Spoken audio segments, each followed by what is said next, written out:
This tutorial is for Mineralocity users seeking to understand how to export the table pertaining to the producer all commodities point layer, as well as the construction aggregates production estimates layer.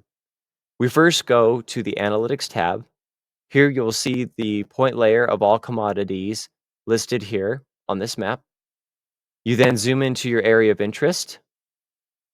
Click the select tool here in the top left. You can select by many different options, including lasso, circle, line, and point. We will use rectangle for this demonstration. All you have to do is click and drag with rectangle to select the producers that you wish to highlight.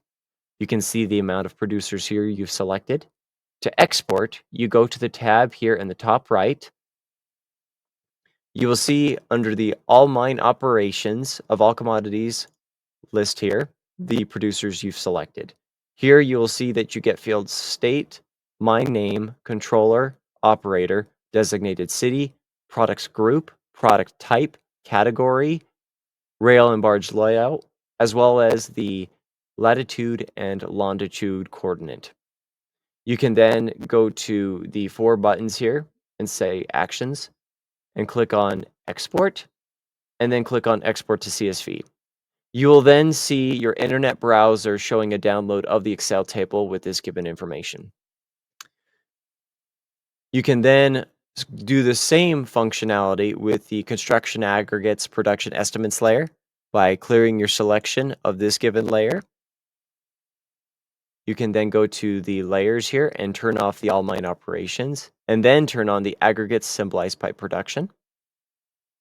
You can then hit the select tool and click over the given region where you want to select the producers. You will then go to the Export CSV and click in the dropdown and click on Aggregates symbolized by production.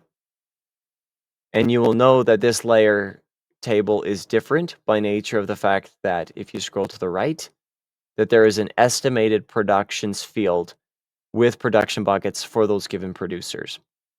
You can then, in the same manner, click on Actions, Export, and Export to CSV.